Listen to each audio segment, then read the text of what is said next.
দেখুন বন্ধুরা, মসজিদের ইমামটি একদম বাস্তব কথা বলেছেন, শুনুন কথাগুলো। আপনি কেন আমার এখানে বসাইছেন? আমি সুদের বিপক্ষে কথা বলে আপনি আমার সুদের বিপক্ষে কথা বলতে দিবেন না? আমার চাকরির দরকার নাই মিয়া। আমার মসজিদের ইমামতি করে আমার সংসার চলবে না মিয়া। আমি সুদের বিপক্ষে কথা বললে আপনি আপনার রাগ হয়ে যাবেন। এরকম এরকম ওয়াজ আমার দরকার, এরকম এরকম মসজিদে খতিবগিরি আমার দরকার নাই। এটা ওই যে মনে করেন আল্লাহ রাস্তে খতিব মনে করেন না মিয়া, আল্লাহ রাস্তে ইমাম মনে করেন না।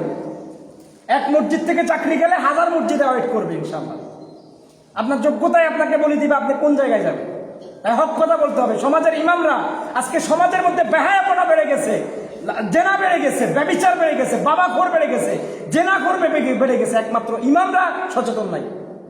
সমাজের মধ্যে এত কুসংস্কার হচ্ছে, কোনো বাধা নাই। অথচ একটা ইমাম পারে একটা সমাজকে পরিবর্তন করার জন্য কোরআন হাদিস ভিত্তিক আলোচনা করে মানুষকে ঠিক করতে, ঠিক কিনা? এই জন্য আমাদের উচিত হক কথা বলা। হক কথা তিতা শুনলেও শুনতে হবে।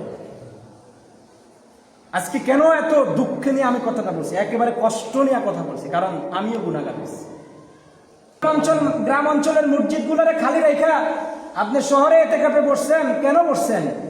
এটা তো আপনি বোকামি করছেন মিয়া। আপনার নিজের মসজিদ খালি রেখা আপনি হাজীগঞ্জ বড় মসজিদে বসতে কি সওয়াব বেশি পাবেন? কথা কয় না। আপনার নিজের মসজিদে আগে বসেন। এই যে যারা বসছে হাজীগঞ্জ বড় মসজিদ যারা বসছে, এরা কোনো গ্রাম অঞ্চলের মানুষ না, এরা কি শহরের মানুষ? তাহলে নিজের গ্রাম খালি রেখা আপনি বড় মসজিদে বসলেন। না না না, আমার কথা শুনেন। এখানে আমাকে বসাইছেন, আমি যদি সুদের বিপক্ষে কথা বলি, কথা বলেন। আপনি কেন আমার এখানে বসাইছেন? আমি সুদের বিপক্ষে কথা বলে আপনি আমার সুদের বিপক্ষে কথা বলতে দিবেন না? আমার চাকরির দরকার নাই মিয়া। আমার মসজিদের ইমামতি করে আমার সংসার চলবে না মিয়া।